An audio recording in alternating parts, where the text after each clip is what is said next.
لله الذي أرسل رسوله بالهدى ودين الحق ليظهره على الدين كله ولو كره المشركون.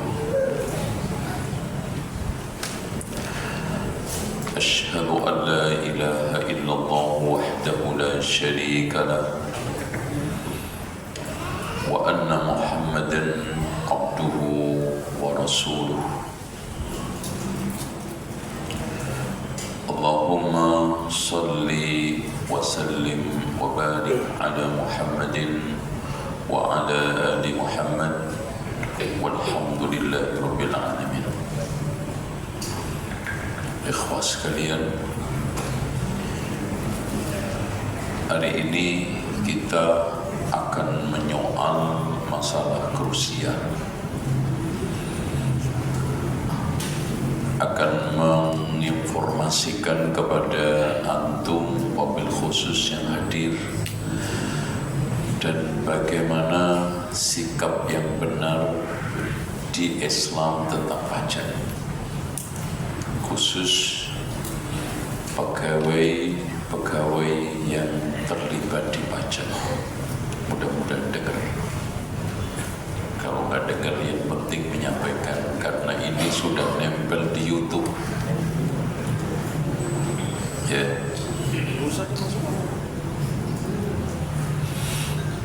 Ikhwah sekalian, umat Islam di seluruh dunia, wabil khusus Indonesia, sudah lama menderita menderita dari sisi sosial, ekonomi, politik karena lindasan sistem sekuler dan kapitalisme.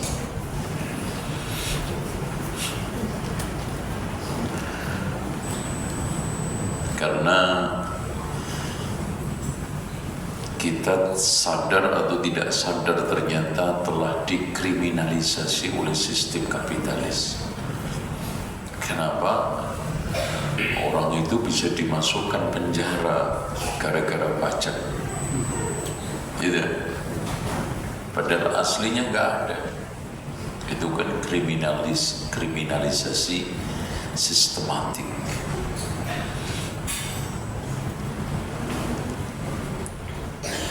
Ini semua akibat umat Islam tidak mau menerapkan syariat. Umat Islam menjauh dari syariat, baik dari sisi sosial, ekonomi, dan politik. Yang lebih parah lagi, mereka itu menyontek sistem barat sekuler. Yang mereka itu dengan lihainya menyelipkan sistem imperialisme yang akhirnya negara-negara Islam kaya menjadi miskin, dan yang lebih mengenaskan adalah tergantung dengan utang mereka. Padahal kita itu kalau kelola kekayaan alam kita itu gak mungkin miskin. Bahkan hasil penelitian KPK itu bisa mendapatkan satu orang itu 20 juta. Nanti coba browsing di Google.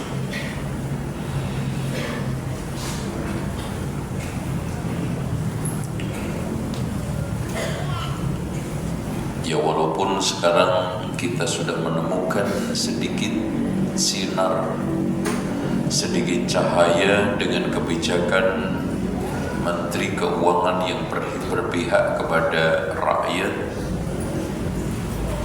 dan membangun ekonomi dengan dasar betul-betul sesuai dengan napas nilai-nilai yang dianut oleh bangsa Indonesia.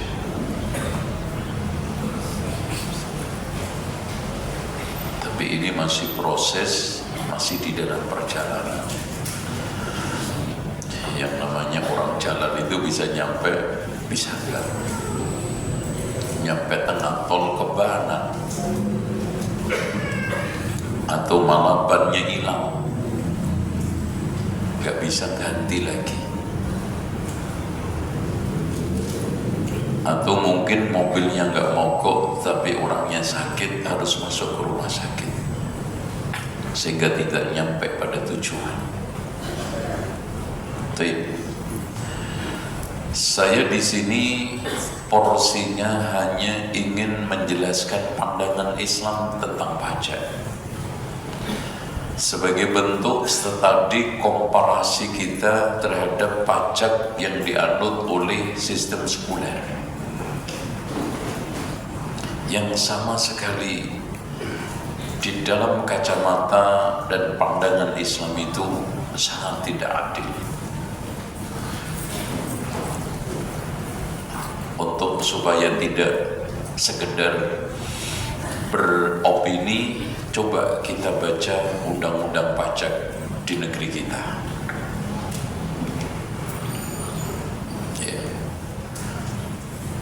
Penjelasan pajak. Pajak adalah kontribusi wajib. Itu berarti kalau antum nggak bayar dosa. Pajak adalah kontribusi wajib kepada negara yang terutang. Utang. Padahal mati punya utang itu statusnya nggak boleh disolatin. Dan nafsul mu'min mu'allaqatun bidaini hatta yuqda anhu. Jiwa seorang mukmin itu tergadai oleh utangnya sampai dibayar. Dan ada rohnya orang mukmin tidak masuk surga, tertahan di pintu surga karena utang. Tuh, makanya antum jangan bermudah-mudah utang. Oleh pribadi atau badan. Ya, pribadi, PBB, PPN, PPH, itu pribadi yang bersifat memaksa. Coba, mereka tidak malu-malu, tidak punya perasaan enak gak enak mengungkapkan kalimat ini, memaksa. Berdasarkan undang-undang, kan gitu. Udah dibikin aja undang-undang, jadi pemaksaan itu jadi sah dengan tidak mendapatkan imbalan secara langsung. Kalau antum nenteng uang 1 juta, 2 juta ke mall counter iPhone pasti nggak dapat. Nenteng uang 30 juta, antum pulang bawa iPhone, ada imbalan.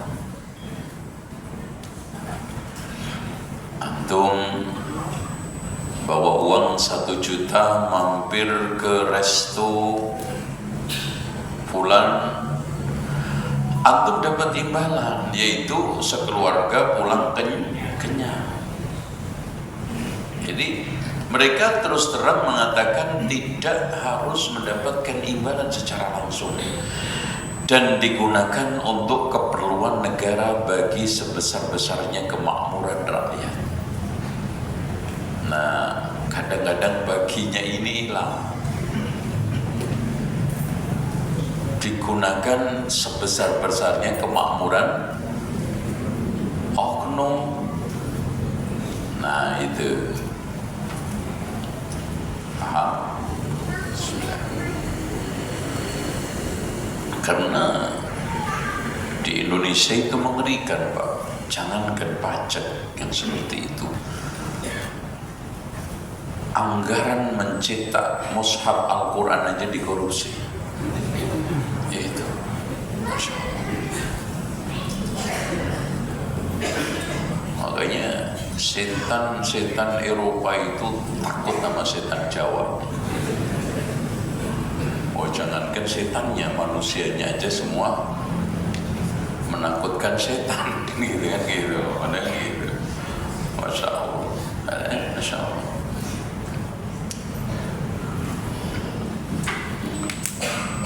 Ya, fakta Sumatera yang sedang menderita, ya, kekayaan alam dikuras, hutan dibabat, kekayaan alam tidak lari kepada kemakmuran rakyat. Dan bahkan subhanallah Pak, memang betul, apapun itu Allah maha mampu menjadikan segala sesuatu itu pasukan. Coba kayu mati gelondong bisa berjalan sampai puluhan kilo nyampe kota untuk menyampaikan pesan bahwa kami ini udah hancur, alam ini sudah tidak teratur dan ekosistem ini rusak. Gitu. Makanya betul kata Allah, "Dhaharal fasadu fil barri wal bahri bima kasabat aydin nas." Terjadinya kehancuran di muka bumi dan lautan akibat olah tangan manusia. Pak, alam itu kalau rusak bisa memperbaiki dirinya, bahkan alam itu kalau rusak sedang memperbaiki dirinya. Contoh, antum ambil pisang, itu induknya rusak, dia sedang apa? Memperbaiki, anak cucunya tumbuh menjadi pengganti, menghasilkan hasil, memberi kemanfaatan rakyat, masyarakat sekitarnya. Beda kalau alam itu dihancurkan oleh manusia, nggak mungkin untuk diperbaiki selamanya, kecuali dalam waktu yang sangat panjang dan usaha yang sangat besar dan tenaga pikiran dana yang cukup besar. Tuh, oke ya. Ini antum bisa tanya Google definisi pajak ini. Ya, sekarang itu informasi itu mudah didapat.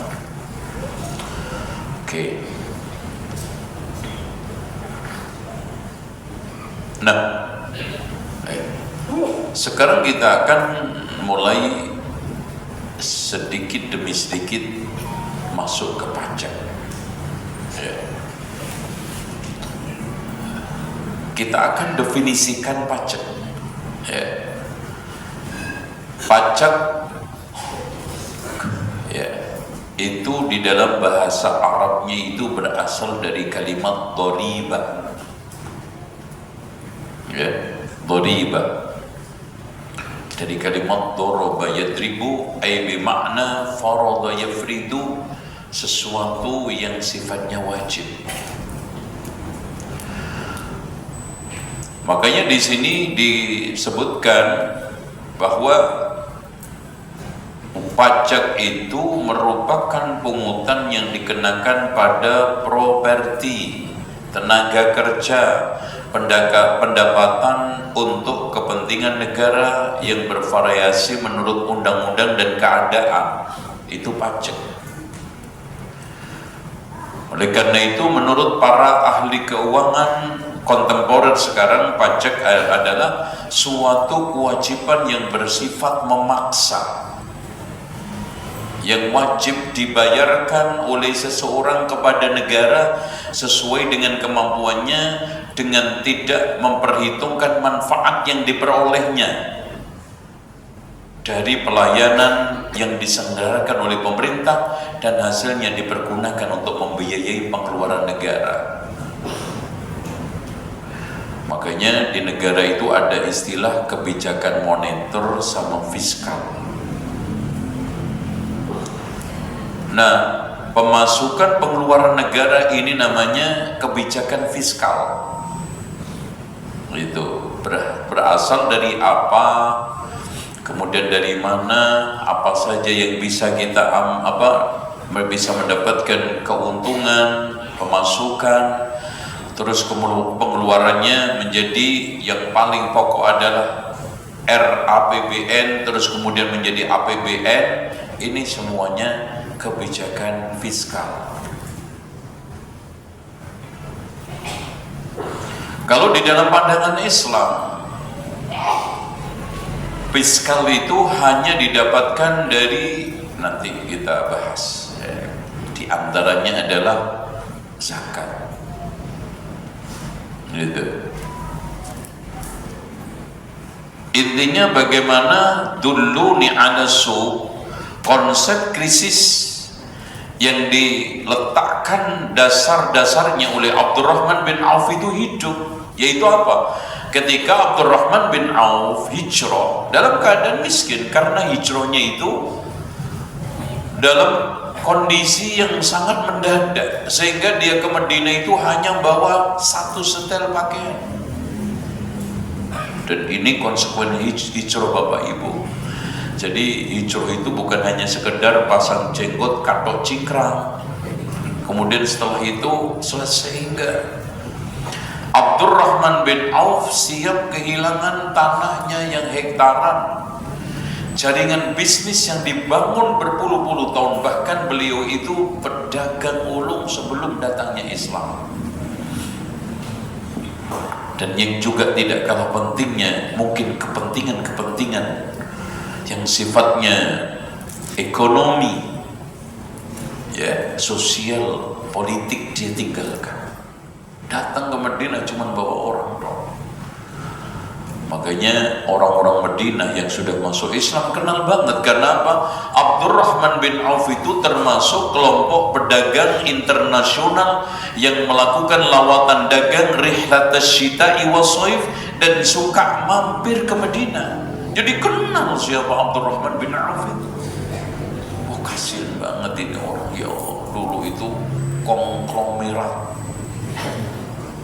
dulu itu, sekarang orang melarat gitu.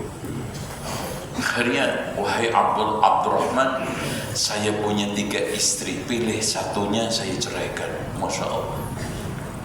Tuh, kalau punya lebih dari istri satu itu kelebihannya di situ. Ada daya tawarnya. Nah, saya punya sekian rumah, pilih. Ndak, duluni ala suq, tunjukkan pasar Madinah. Nah, pasar. Jadi menanggulangi krisis moneter, membuat kebijakan fiskal itu bukan cara memalak masyarakat dengan pajak, tetapi dengan apa? Dengan menghidupkan pasar.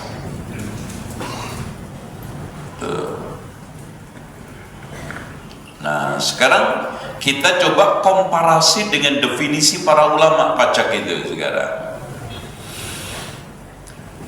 Dalam terminologi ulama terdapat beberapa definisi, diantaranya adalah Abu Hamid Al-Ghazali mendefinisikan sebagai apa yang dipungut oleh pemimpin dari orang kaya.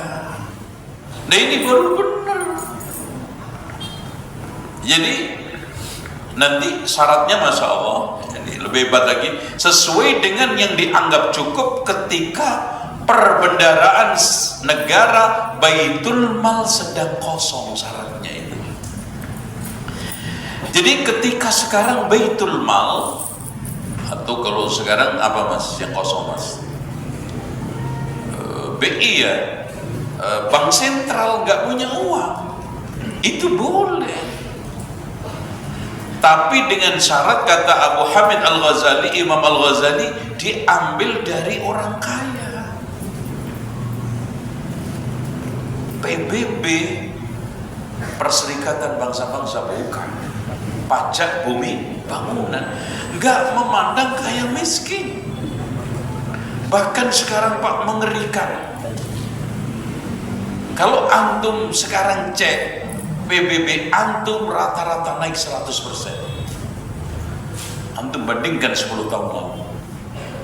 Itu 100%. Masya Allah. Bahkan ada di sebagian daerah itu sampai 200%. Itu.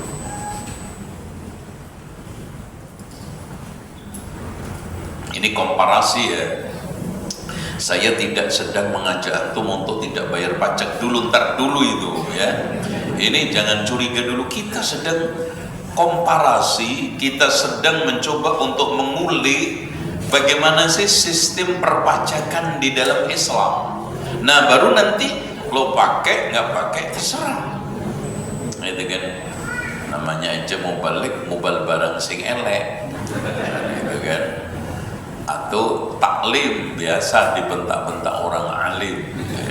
Di situ udah isinya orang taklim sama saya mubalik. Kalau maunya yang enak-enak aja, itu namanya bukan mubalik, pelawak.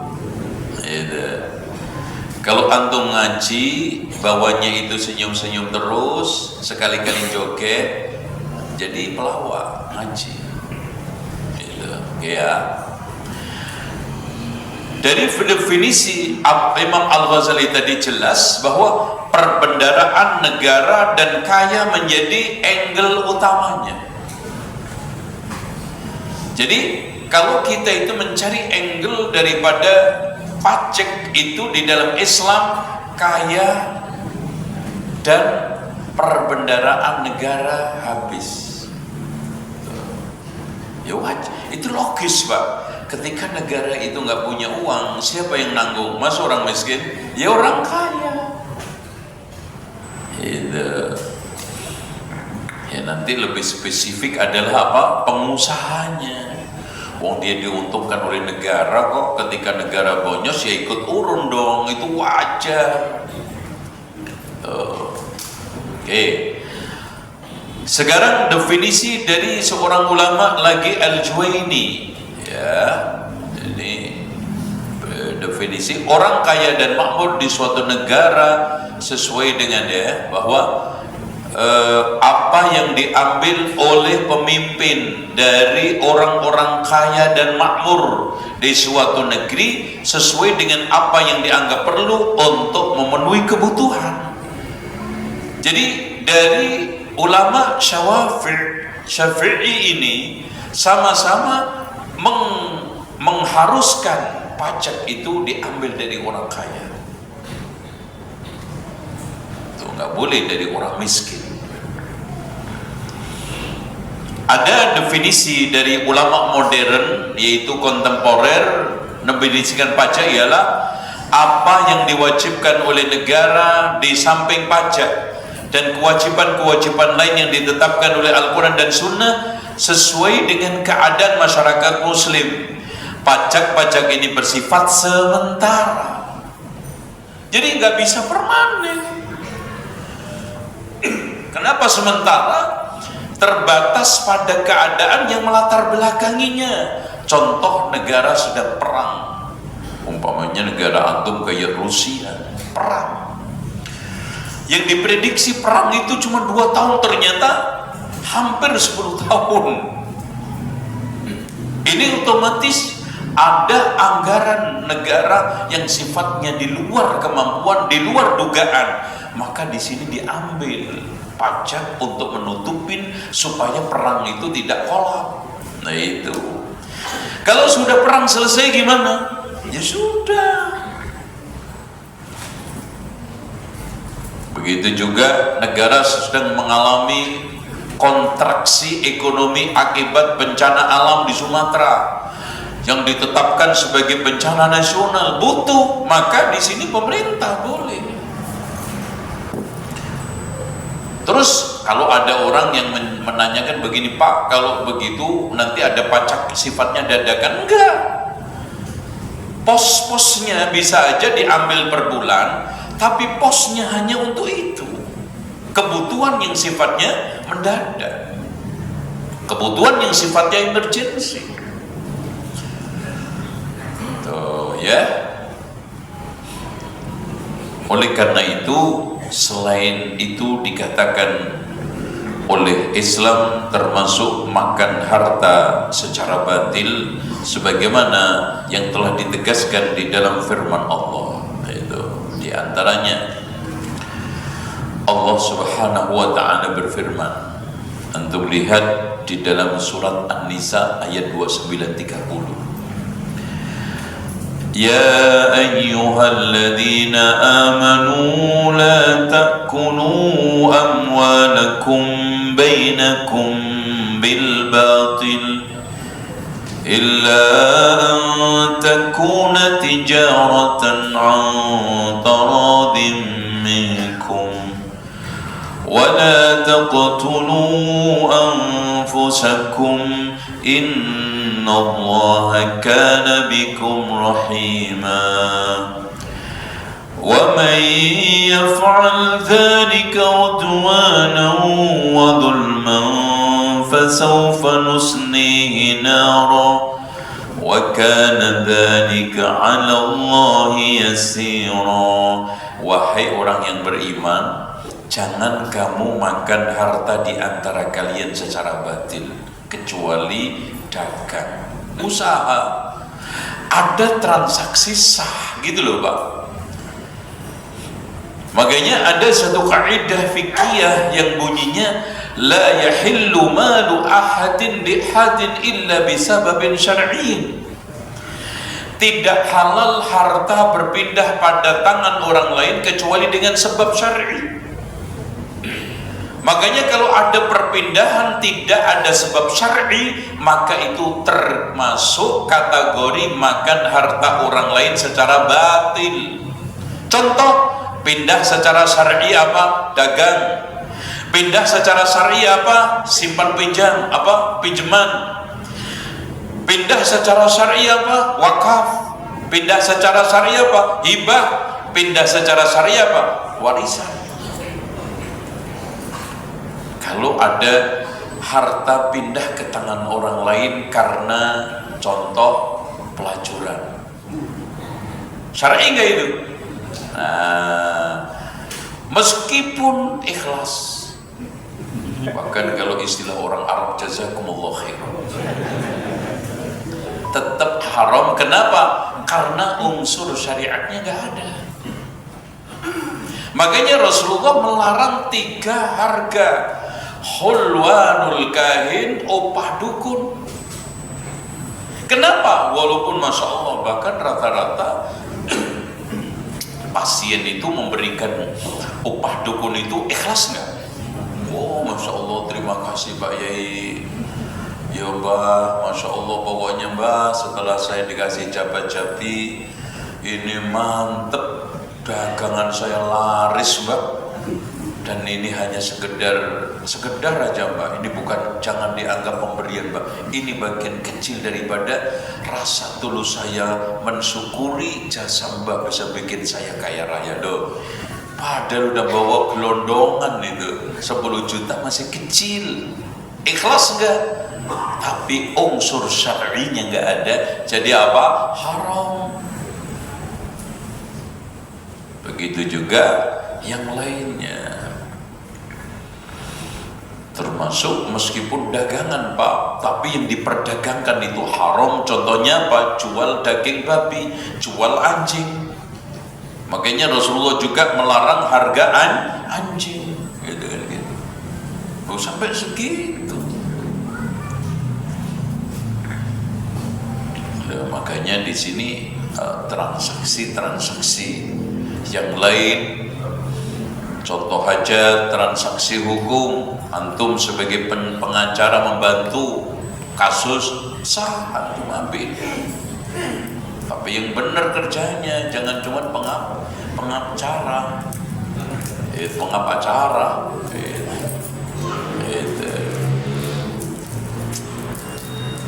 Makanya Allah menegaskan Pak, Masya Allah, kenapa Allah mengatakan setelahnya wala taqtulu anfusakum.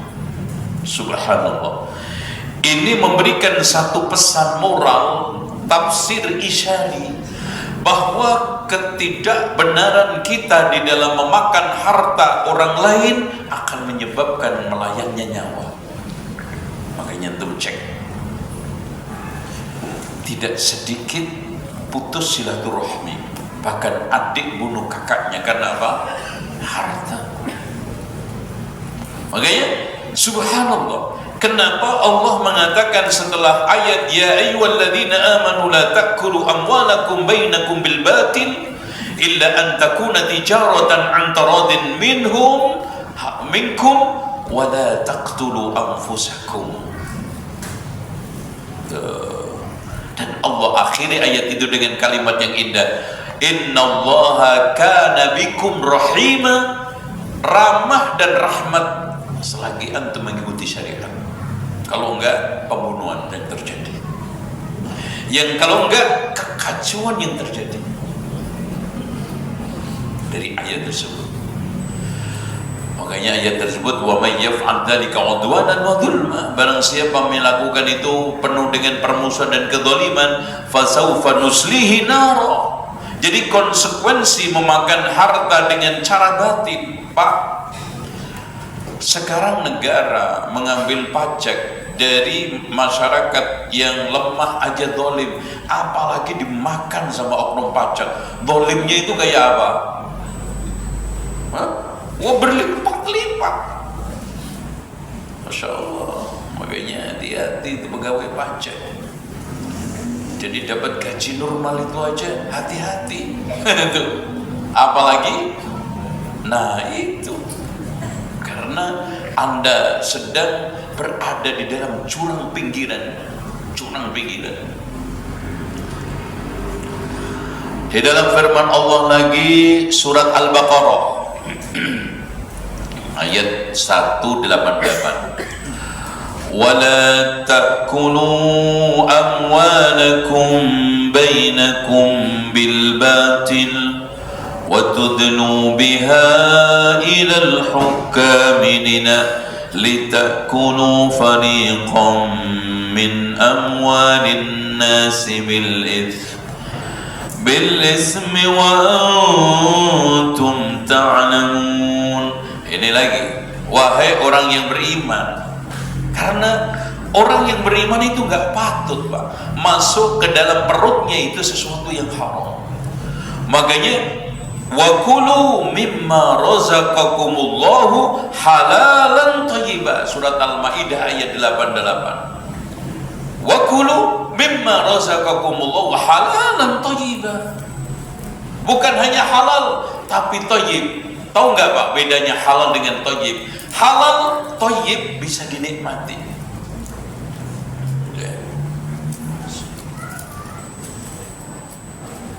Contoh air halal tapi masih di kedai kelontong, itu halal tapi belum thayyib karena belum ente beli.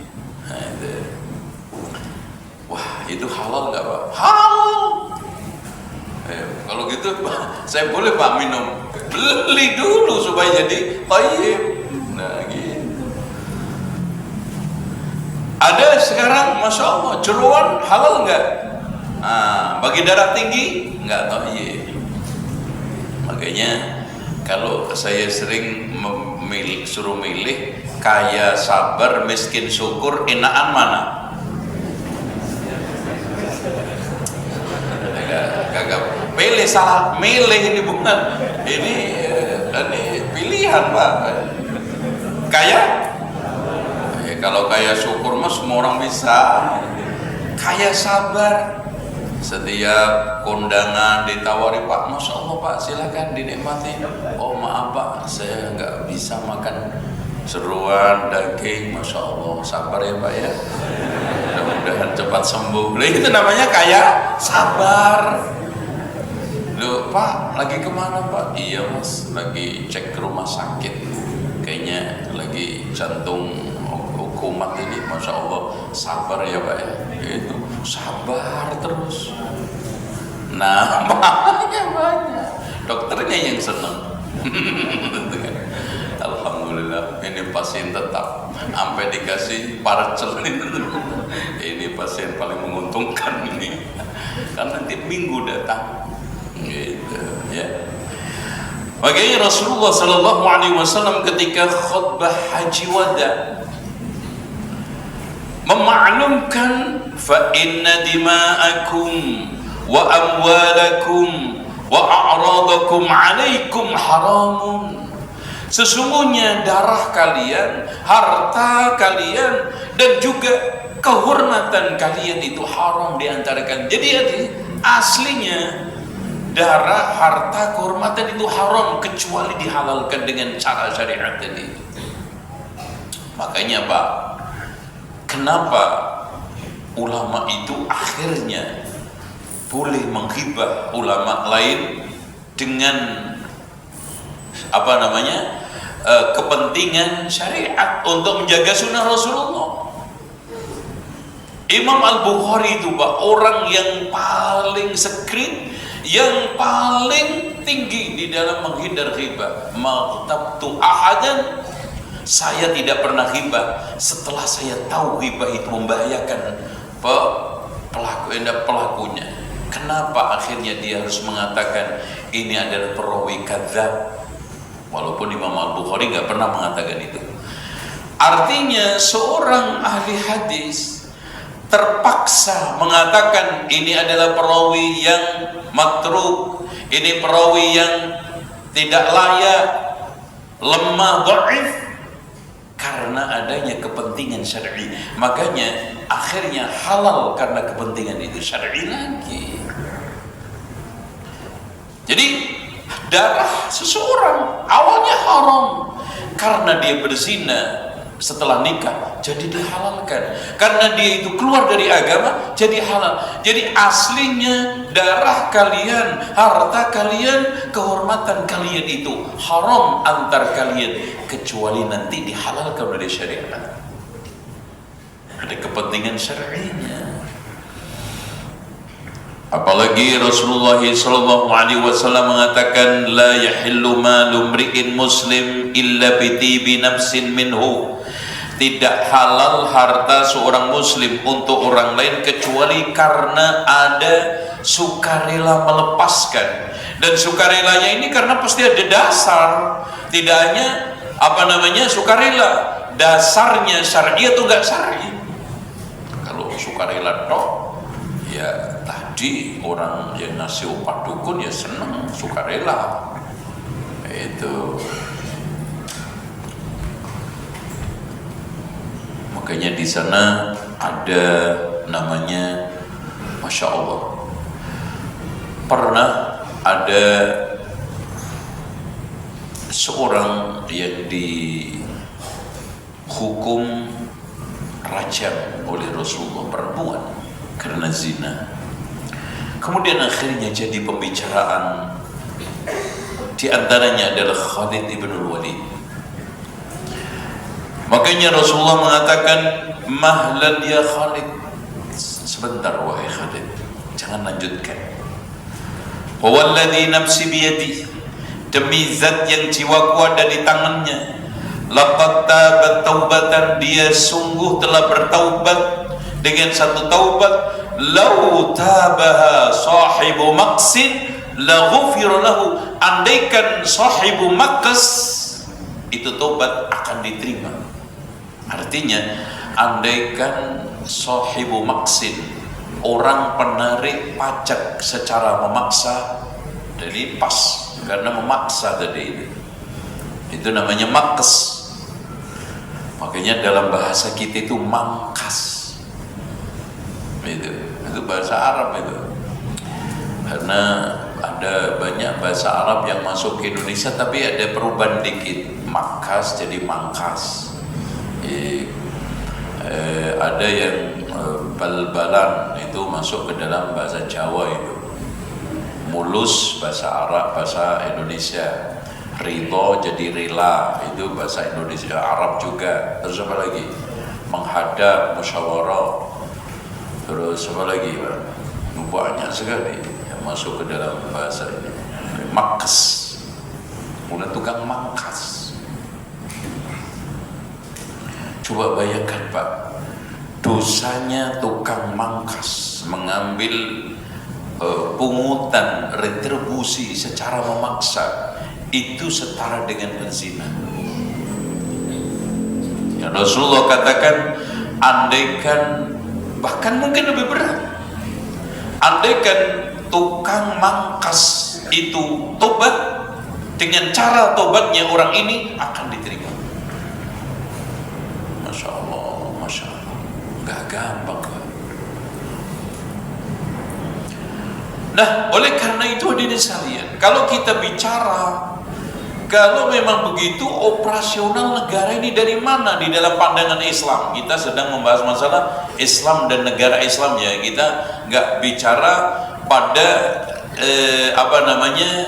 negara tertentu dan juga sistem tertentu, karena perpajakan ini sudah menjadi sistem seluruh negara Islam dan kafir. Gitu. Nah, kalau kita bicara masalah pemasukan negara alias kebijakan fiskal negara Islam, itu apa saja? Yang pertama adalah az-zakah. Itu ya, zakat ini Pak, kalau kita kelola dengan baik, kaya raya. Kaya 2,5% kok. Kali ini masih ada yang panas nggak Pak?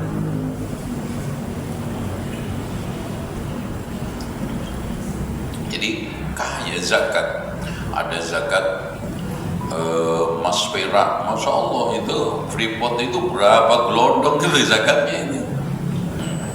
Ya, nanti perusahaannya yang bayar zakat itu, belum lagi peraknya, belum lagi pertaniannya, zakat pertanian semua dihidupkan, masya Allah.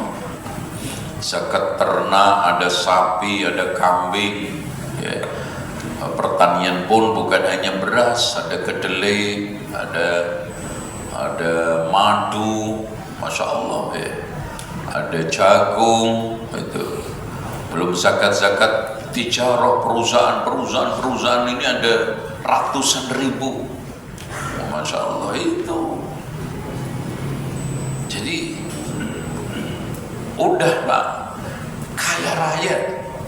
Duh, sekarang ini dari penelitian di KPK ya, ketika itu dilakukan oleh ketua KPK Pak Somad ya namanya, itu andaikan kekayaan alam Indonesia itu dikelola secara baik, per rakyat itu satu orang, satu kakak mendapatkan 20 juta.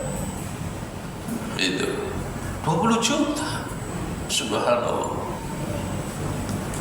Jangankan negara Islam, Jepang aja Pak, itu memberi subsidi per anak itu 1,5 juta, nggak pandang anaknya siapa di sana, mau anaknya orang Jepang, mau anaknya TKW, TKI, pokoknya anak itu, yang penting bukan anaknya hewan, itu dapat 1,5 juta. Kalau antum punya anak 5 kali 5, tuh deh. Belum lagi nanti ada kompensasi janda. Makanya banyak yang senang jadi janda di sana. Ada kompensasi. Kenapa antum senyum-senyum? Antum mau jadi kompen? Ini penjelasan. Belum lagi sekarang ini subsidi kelahiran, karena di Jepang itu sekarang mengalami anomali, yang lahir tumbuh 1%, yang mati 5%. Jadi orang Jepang itu sudah mengalami krisis manusia, yang disebut dengan istilah sosmed itu krisis seks. Karena itu lahir tumbuh 1%, mati 5%, masya Allah. Itu ada. Jadi orang di sana bisa melahirkan itu aja Pak, dapat subsidi. Udah di Singapura itu dapat subsidi 20.000 dolar US, masya Allah. Itu antum lahiran ya ikhlas, ikhlas aja deh. Itu kenapa? Dikelola secara baik. Saudi, negara Arab, Qatar itu punya apa Pak? Punya hutan? Enggak. Punya tambang yang melimpah kayak kita, nikel? Enggak ada. Adanya cuma minyak, gas. Tapi kenapa harta kekayaannya melimpah? Karena dikelola secara benar. Itu. Coba bayangkan hadirin sekalian, apa yang dikatakan oleh presiden kita bahwa kekayaan alam ini kita itu sangat besar kalau kita kelola bisa kaya raya. Coba bayangkan setelah diinvestigasi dan verifikasi, tambang ilegal itu 2.700 ilegal. Coba itu kemana kekayaannya? Pajaknya itu yang perlu dipajaki. Itu nanti kita akan jelaskan itu ya. Nanti ini cuplikan pelan-pelan aja gitu. Bukan berarti nggak ada pemasukan sama sekali. Nah, kemudian yang kedua adalah al-khumus min ghanaimil harbi, yaitu apa? 1/5 dari rampasan perang.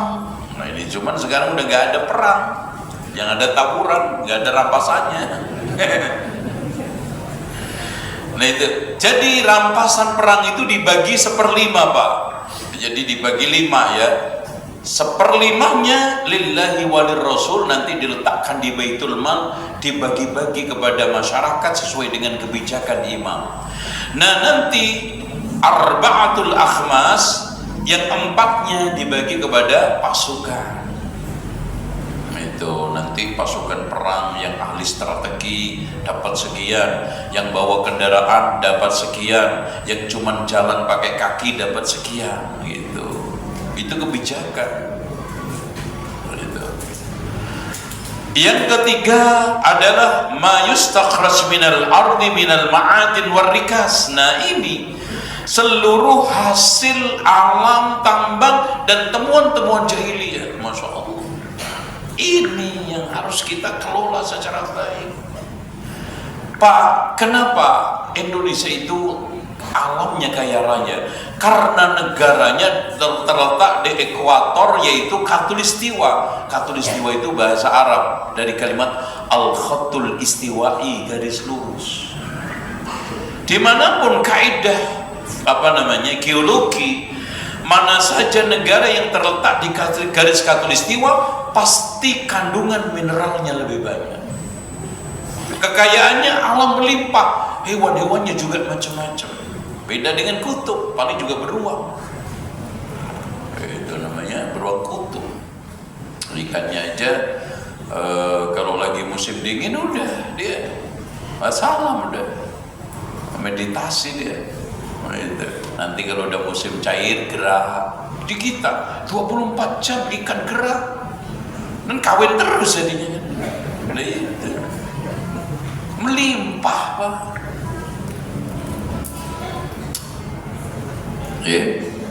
Dari mulai nikelnya, timahnya yang dibutuhkan seluruh dunia, apalagi perang terus sekarang. Itu buat untuk peluru, nembak kepala ente pakai apa? Emang pakai gaplek, timah. Itu belum lagi tembaganya, uraniumnya, masya Allah, emasnya. Ya, pasti tembaga itu dari emas, emas itu dari tembaga. Itu, masya Allah. Ini jadi kita ini negara kaya di dalam bumi, di atas bumi, dan di kaya raya Pak, masya Allah. Coba panasnya aja ini menghasilkan berapa energi untuk apa? Untuk listrik. Ya. Belum lagi sekarang panas alam yang namanya apa itu? Ya apa? Gas alam ya? Enggak, yang panas itu apa? Yang istilah standar itu apa? Energi panas bumi gitu loh Pak, standar gitu loh Pak. Itu jangan istilahnya biar gak diketawain orang. Jadi itu kalau dikelola terbesar di dunia. Itu. Kenapa itu gak dikelola? Karena gak bisa ditenderkan, karena langsung kelola langsung jadi listrik, gak bisa diakal-akali. Itu tenaga energi panas bumi. Masya Allah Pak, udah gak perlu pajak. Yang maksudnya PBB, PPN, PPH. Coba bayangkan Pak, kita jual beli kena pajak itu loh. Nalarnya di mana Pak? Coba kita jual beli Beli pakai duit siapa? Tetangga ente? Hah? Beli pakai duit antum, dari keringet antum. Coba. Jadi gajinya aja dipajekin, hasil gaji dibelanjakan, pajak lagi. Astagfirullahaladzim. Ini kapan? Antum mikir nggak Pak seperti ini? Ini ya alhamdulillahnya gaji yang 5 juta dibebaskan pajaknya, sampai 10 juta baru pajak. Tapi PPN antum sekarang mau kaya mau miskin mau kere, beli urat telinga ke mall ada PPN itu cuma beli urat. Iya, kata ubat itu bahasa Arab Jawanya urat. Itu Arab Jawa itu bahasa Arab itu Pak. Urat itu dari kalimat Arab, yaitu apa? Kayu. Itu Arab. Makanya siwak itu di dalam bahasa fikih namanya arok. Itu bahasa Arab semua, cuman antum aja nggak ngerti. Kadang udah rada-rada melenceng, itu kan gitu. Ya contoh aja untuk bozo, masya Allah, buset itu. Ternyata bahasa Al-Quran, wa busatil jibalu basa, bahasa Arab, cuman masuk ke dalam bahasa pasaran, bukan bahasa resmi. Buset. Atau kalang kabut, ya kan gitu. Kalang kabut itu kan bahasa Arab, kalang kabut.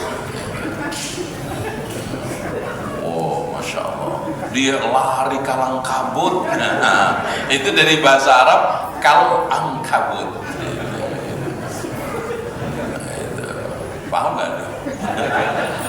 Biar ini bahasa nggak antum dapat kecuali dari kajian saya. Makanya kamus berjalan yang nggak jelas. Ya biar antum nggak ngantuk aja. Oke. Jadi itu Pak. Dan ini yang harus dikelola pemerintah secara baik. Insya Allah anak jamin potong kuku saya. Nggak akan bakal miskin negara ini meski nggak menarik PBB, nggak menarik PPN, dan juga pajak-pajak kepada orang-orang yang lemah, miskin. Itu. Nah, yang keberapa?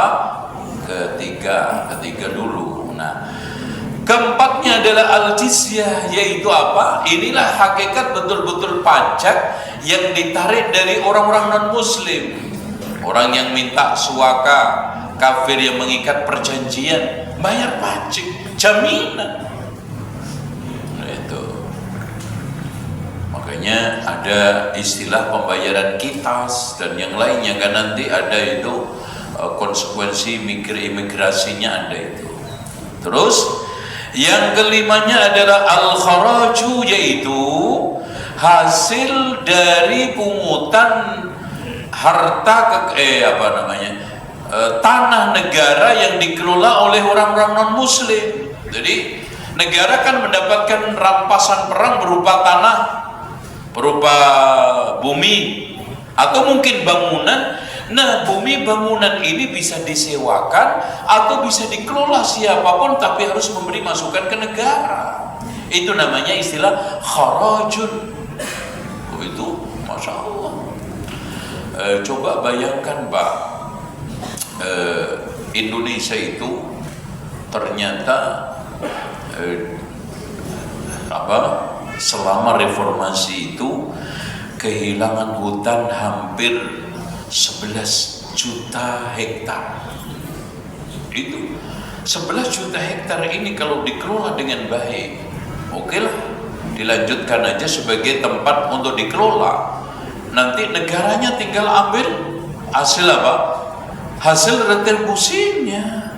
Dibikin aja setiap 1 hektar per bulan sekian atau per tahun sekian. Oh, itu dari 11 juta kok. Coba 1 hektarnya aja kita ambil 1 tahun umpamanya berapa ya? 1 hektar 1 tahun taruhlah 30 juta, mahal nggak ya? Mahal nggak ya? Taruhlah 10 juta. 10 juta kali 11 juta, berapa itu Pak? Coba antum ini parah, antum nggak pernah punya duit banyak nih, makanya repot. Coba 10 kali 11 juta, 10 juta kali 11 juta berapa? 11 triliun.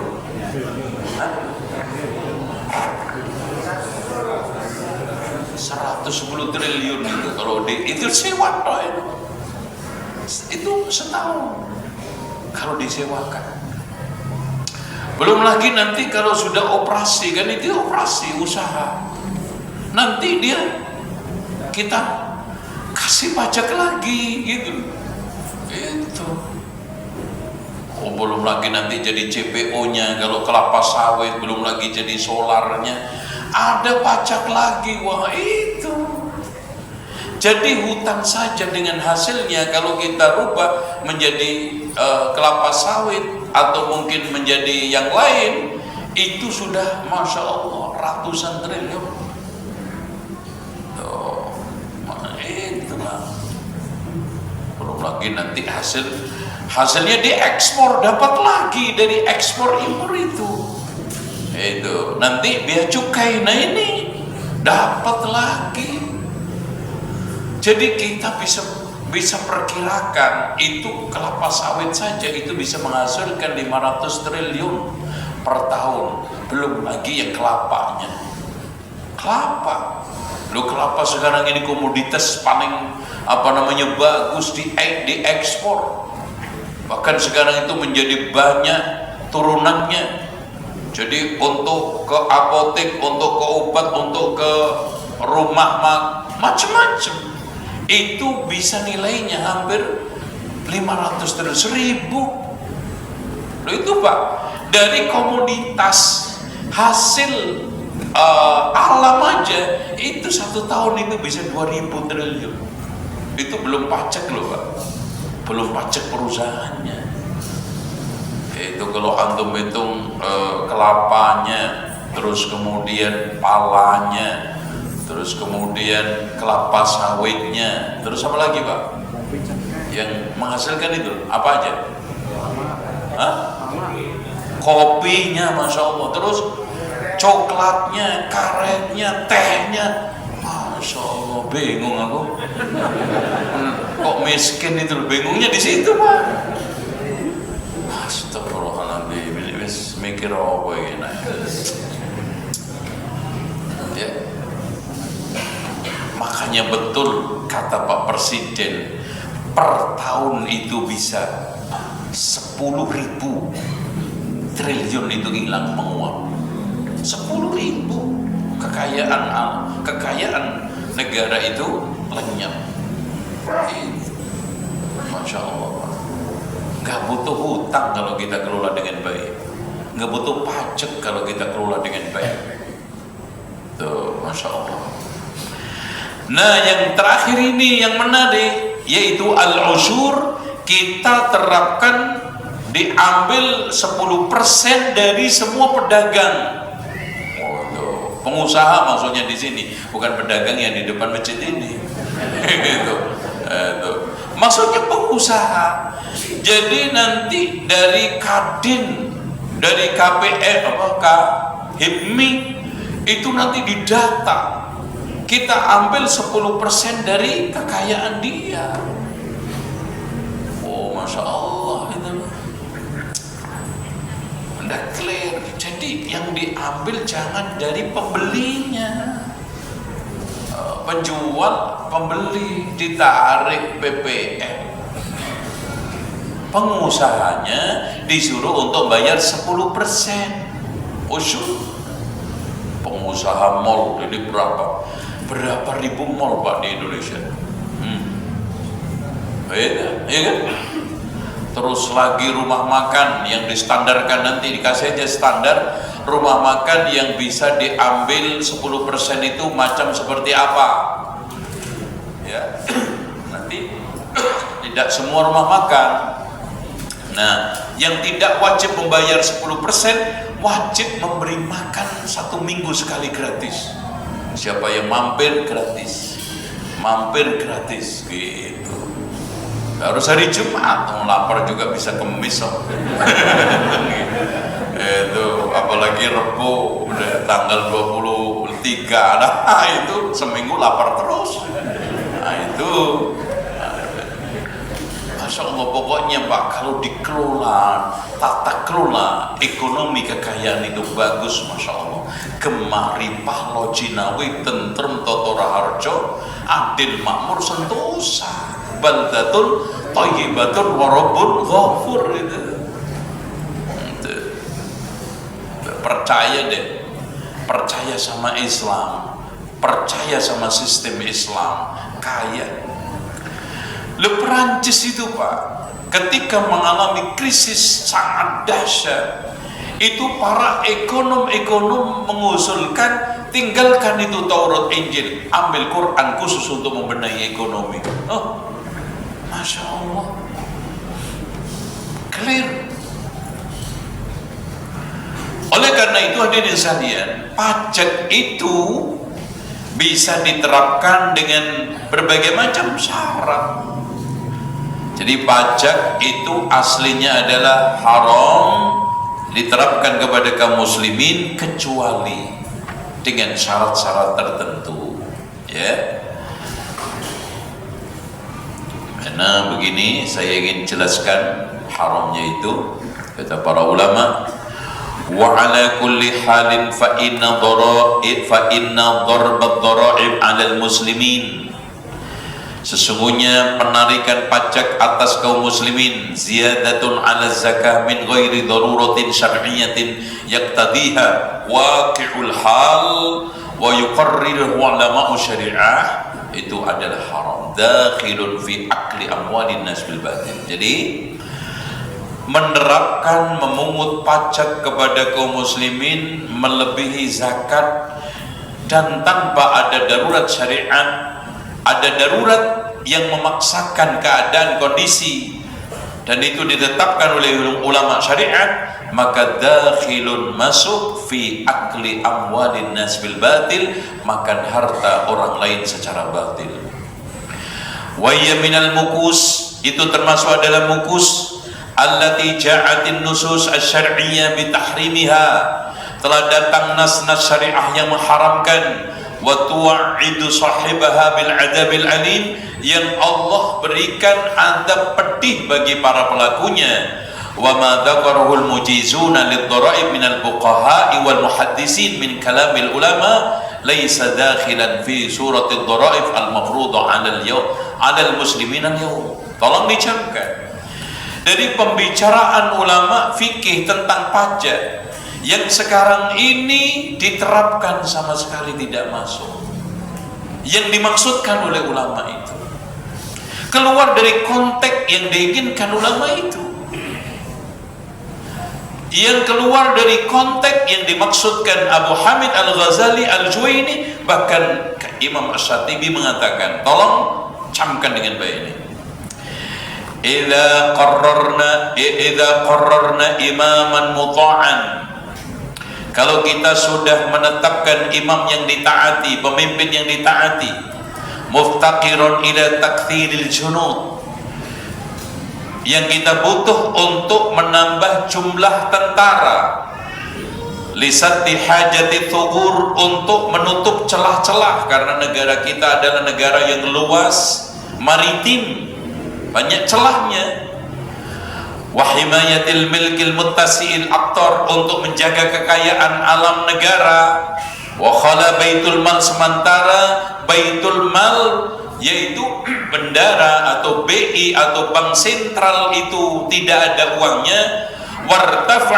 Wartafa'at hajatul jundi ila ma la yakfihim, kebutuhan tentara itu melebihi daripada porsinya. Falil imam in kana adlan, bagi pemimpin dengan syarat adil.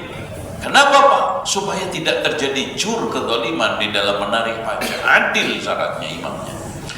ayyuwaddifa 'alal aghniya, untuk menarik pajak dari orang kaya, ma yarahu kafiyan lahum fil hal, yang cukup untuk menutupi kebutuhan negara yang sifatnya darurat. Ila ayat haramalu baitim malil muslimin, sampai kekayaan negara yang di bank sentral itu ada. Thumma ilaihi yandur fi tawdhifi dzalika 'ala al-ghulati wa thimar wa ghairi dzalika, dan hendaknya memperhatikan dengan baik di dalam pemungutan pajak itu adalah keuntungan dan hasilnya dan yang lainnya.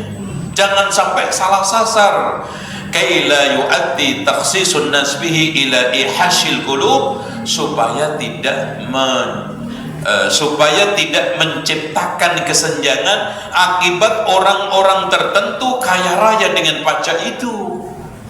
Wa dzalika yaqa qalilan min katsir, dan itu terjadi.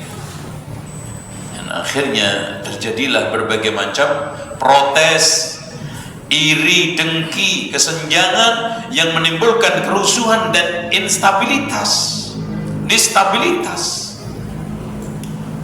Oleh karena itu, syarat utama: satu, kaya; dua, harta negara habis, yaitu bank sentralnya itu tidak memiliki cadangan devisa, cadangan dana, dan orang kaya yang ditarik. Oleh karena itu, dari penjelasan di atas, syarat pungutan pajak itu ada 5. Satu, antakuna hadhi dharaib amron istisnaiyan tad'u ilaihil maslahatul awam lil mujtama. Pajak itu harus dijadikan sebagai pungutan yang terkecualikan, tidak permanen, yaitu dipungut dalam rangka untuk atau adanya kemaslahatan umum, gitu ya. Jadi nggak boleh permanen, nggak boleh terus-terusan. Jadi antakuna hadhi dharaib amron istisnaiyan, satu perkara yang dikecualikan, yaitu apa? Dilakukan pungutan karena adanya maslahat yang emergensi, yang darurat, yang besar, sementara negara dan kekayaannya tidak bisa menutupi. Yang kedua, hendaknya pemimpin yang menerapkan pungutan pajak adalah adil dan ditaati. Kenapa? Supaya tidak terjadi penyimpangan-penyimpangan, supaya tidak terjadi kezaliman di dalam penarikan pajak, supaya tidak ada semacam diskriminasi di dalam penarikan pajak. Artinya yang miskin malah dipungut, yang kaya malah tidak dipungut. Bahkan dapat amnesti pajak, dapat holiday pajak, tax holiday sama tax amnesti. Apa itu artinya? Iya, diampuni terus. Padahal dia menghasilkan. Coba bayangkan Pak, sebelum usaha dan proses usaha ada namanya tax holiday, artinya karena belum untung dibebaskan dulu pajaknya. Nanti kalau sudah mulai lama nggak bisa bayar, ada tax amnesti, diampuni. Enak banget sampean. Ngerti nggak istilah itu Pak? Ya kalau nggak ngerti ya antum dengerin. Makanya jadi pengusaha Indonesia itu cukup manja dan enak. Udah tiap hari ketemunya sama rakyat jelita, kan gitu. Kalau dai ustadz jelata, kan gitu. Terus kemudian nggak bisa bayar pajak, ada tax amnesti. Nanti usaha masih kembang kempis, ada tax holiday. Gitu.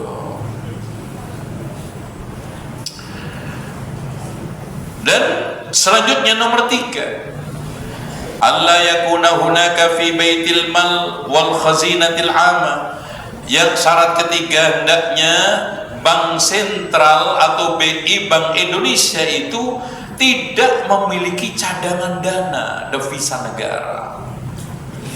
Yang kemarin sisa 450 triliun, kemudian 200 triliun diguyurkan kepada Bank Himbara, bank-bank BUMN untuk menggerakkan ekonomi masyarakat. Kalau sudah kosong, nah itu diisi. Itu. Kemudian yang keempat, ayyaqa'at tasarruf min jibayatil mal wa infaqi ala wajhil masyru', hendaknya penyaluran pajak untuk sesuatu yang jelas-jelas benar dan syar'i, untuk pembiayaan tentara, untuk operasional pendidikan, untuk pembangunan jalan, ya. Minimal Pak, pajak ke rakyat kecil yang agak masuk akal itu apa? Pajak kendaraan, karena antum yang merusak jalan. Gara-gara geber-geber ngepot-ngepot itu kan akhirnya aspalnya ngelontok. Nah itu antum harus urunan. Makanya STNK ada pajaknya dengan syarat jangan dikorupsi. Itu dari kendaraan aja ini berapa triliun Pak? Motor, terus apa lagi? Mobil, truk, helikopter, pesawat itu pajak semua. Nggak ada yang gratis.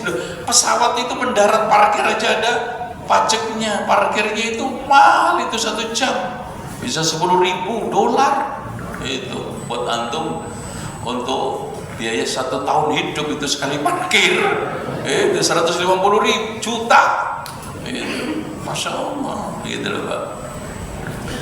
Makanya hendaknya di sini penyaluran penggunaan pajak itu betul-betul pada tempat yang benar dan syar'i.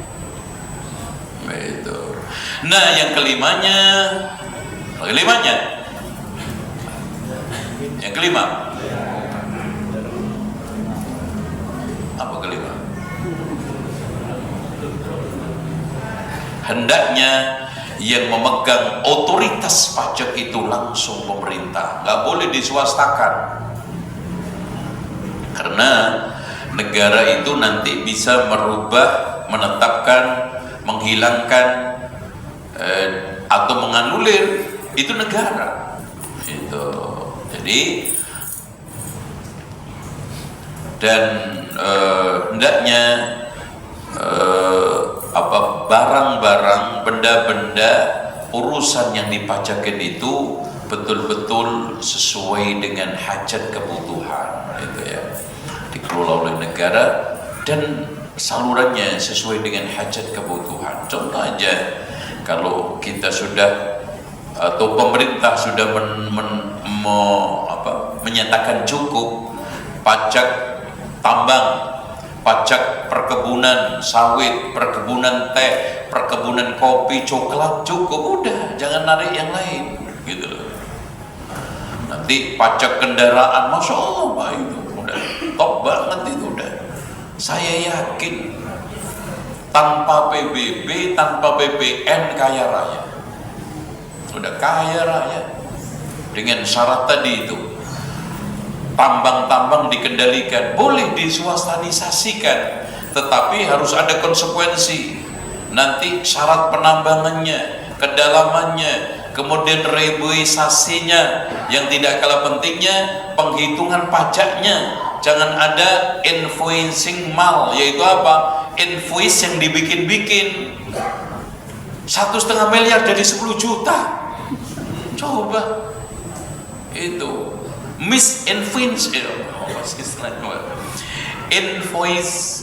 invoicing ya. Itu artinya apa? Invoice yang sekarang dibikin-bikin, diakal-akalin. Kalau butuh banyak dibanyakin, kalau butuh kecil dikecilkan, seperti antum jualan rumah itu loh. Dan aku mana orangnya? Ya karena apa Pak? Masya Allah Pak, jual beli rumah tanah itu pajaknya berapa Pak? Pajak jual beli ngeri Pak. Berapa? Yang penjual 15%, pembeli 2,5 sama 5%, 2,5, 5%. Jual beli apa sih efeknya? Loh, negara itu sudah untung Pak dengan turunnya notaris. Yang notaris itu kan pasti ngupah, diambil aja pajak notaris, nanti besaran transaksinya. Oh, dia transaksi bulan ini dia mencapai angka 100 juta, ambil aja 2,5% dari hasil notaris. Loh gitu loh, kan enak tuh. Atau dipertimbangkan jual beli yang di atas 5M gitu. Ini jual beli 50 juta. Itu habis itu buat selamatan habis Pak. Masya Allah. Karena apa? Karena rumah dijual, bapaknya mati, masyarakat untuk tahlilan. Itu Mas, ditinggalin warisan segitu kok tahlilan cuman keluar kacang godok. Kamu itu durhaka banget sama orang tua. Aduh parah, udah gitu kuburan orang tuanya belum kering udah rebutan warisan loh. Dia bilang aja keringnya kapan Pak, hujan terus. Itu ada aja orang-orang kampung itu.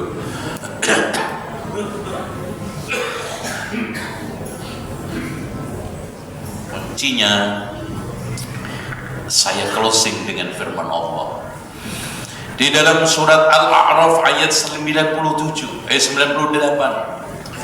Walau anna ahlal qura amanu wattaqaw lafatahna 'alaihim barakatin minas samaa'i wal ardh walakin kadzabu فأخذناهم بما كانوا يكسبون. Andaikan penduduk negeri ini Indonesia beriman bertakwa dalam mengelola kekayaan alam, beriman, tidak ada illegal logging karena orang beriman, tidak ada illegal mining karena beriman, tidak ada illegal fishing karena beriman, tidak ada illegal building karena beriman. Aku akan bukakan keberkahan dari langit dan bumi. Oh, so jaminan Pak. Ini Allah menghadirkan dengan kalimat takkid, pasti akan. La fatahna. Allah tidak hanya mengatakan fatahna, bahkan ditambah dengan la fatahna alaihim. Apa artinya? Pasti akan saya lakukan itu, enggak mungkin enggak.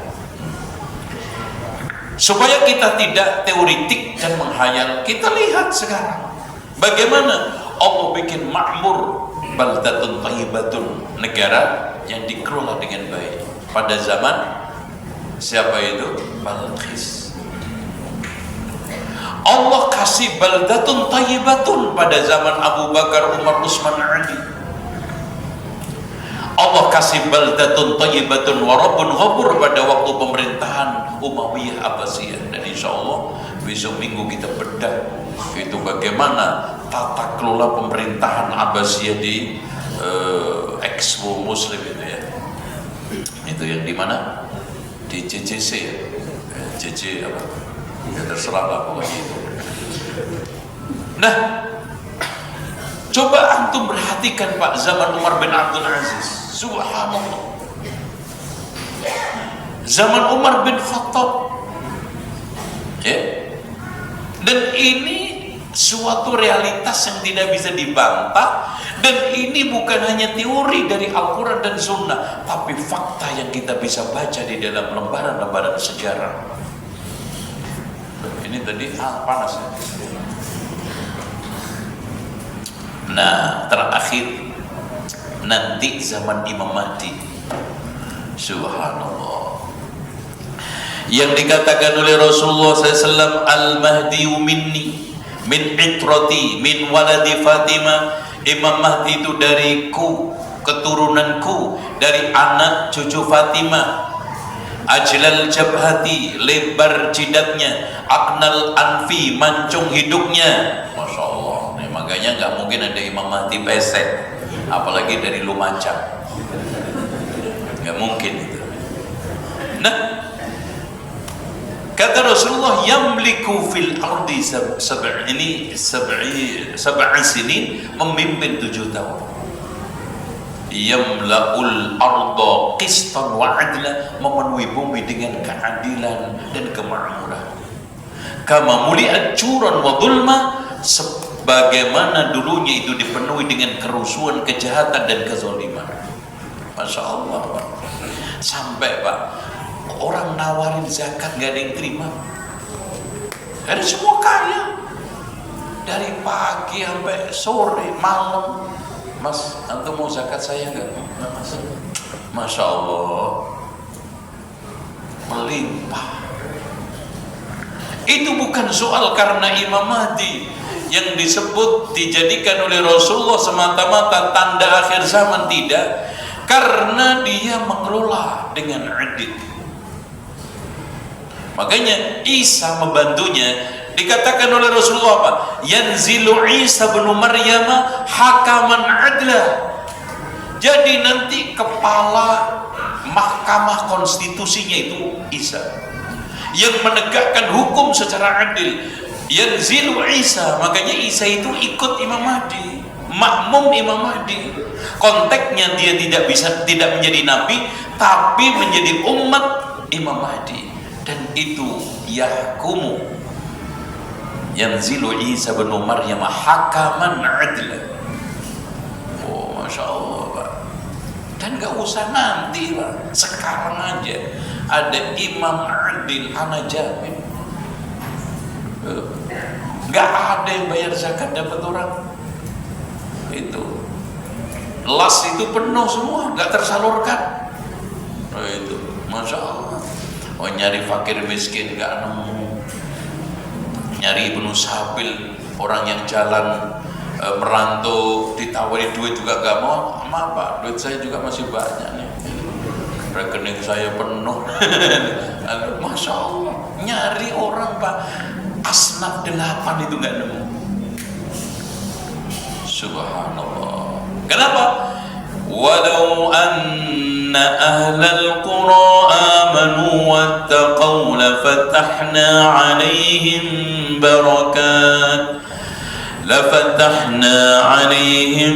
barakatin minas samai wal ard walakin kadzabu, gak percaya. Orang itu kalau menegakkan keadilan akan gemah ripah loji Nabi, gak percaya. Maunya sekarang seperti ini.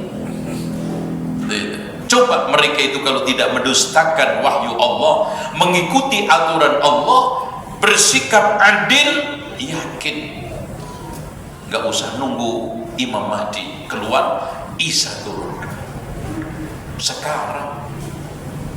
Masya Allah, Pak. Sekarang gini aja deh, kalau sekarang di sekitar antum ini dikelola baik, perusahaannya itu dari Ci sampai Cok, Cibitung, Cikarang, mana lagi? Wah, itu berapa ribu itu? Masya Allah. Belum lagi tadi kekayaan alam pertaniannya. Oh, Masya Allah. Terus kemudian baginya jangan sampai bocor.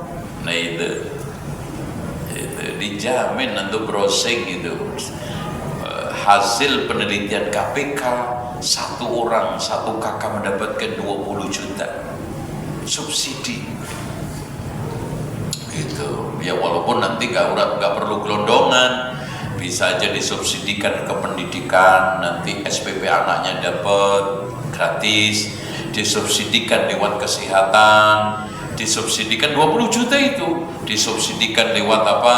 Naik kendaraan kerja, dapat kartu naik kendaraan, namanya apa? KNK. KNK itu. Kartu naik kendaraan. Itu. Bus gratis, WOS gratis. Itu. Kecuali nanti kalau pesawat baru mulai itu. Karena Nggak mungkin orang naik pesawat kalau orang miskin, kecuali karena selamatan. Tahlilan nyusul kan gitu. Itu Pak, Masya Allah, udah anak jamin gitu. Apalagi Menteri Keuangannya menjadikan saya penasehat. Wah, udah. Ini mimpi. Iya. Tinggal sekarang ini di depan mata semua, kecuali kita itu hidup di Afrika Pak, padang pasir yang nggak menghasilkan apa-apa, di Sudan, di mana, Somali. Subhanallah, tongkat aja hidup dilempar. Itu apa yang nggak menghasilkan di sini? Subhanallah Pak, batangnya singkong aja, itu cara nanamnya itu merem Pak, merem itu aja hidup ya. Subhanallah. Dan ajaibnya tanaman itu bisa mengatur diri. Umpamanya antum menanamnya singkong itu miring, itu nanti pelan-pelan itu tegak dia. No, itu coba mikir nggak sampai situ. Itu singkongnya, ubinya, semangkanya, melonnya, waduh, Masya Allah, itu kalau dipamerin masjid ini penuh. Itu buah-buahannya, mangganya. Sementara jus-jus mangga yang sekarang ini di Arab, emang orang Arab punya pohon mangga? Nggak punya. Tapi tiap hari dia itu butuh jus mangga. Untuk lihat di Bindawat itu. Kalau kita kelola dengan baik, belum lagi kepalanya, kelapanya. Itu Masya Allah. Udah. Ini kalau kita itu mikir soal barakatin minas sama, berkah dari langit. Wal ardumi, antum yang nggak punya apa ya? Anak tanya, yang nggak punya antum apa? Loh, duit. Aneh kan? Punya segalanya, punya apa-apa, tapi gak punya duit itu. Anjir. Bingung nggak Pak itu? Kira-kira sekolahnya di mana tuh? Punya segala sesuatu, tapi nggak punya duit. Nah, itu. Antum sendiri yang ngomong ya. Dah, saya kira itu antum pulang aja. Karena nggak perlu tanya jawab, karena nggak ada pertanyaan, maka nggak perlu dijawab. Karena juga udah jam 9, jam 11 ya. Subhanakallahumma wa bihamdika asyhadu an la ilaha illa anta astaghfiruka wa atubu ilaik. Wa sallallahu ala Muhammadin wa ala ali Muhammad walhamdulillahi rabbil alamin.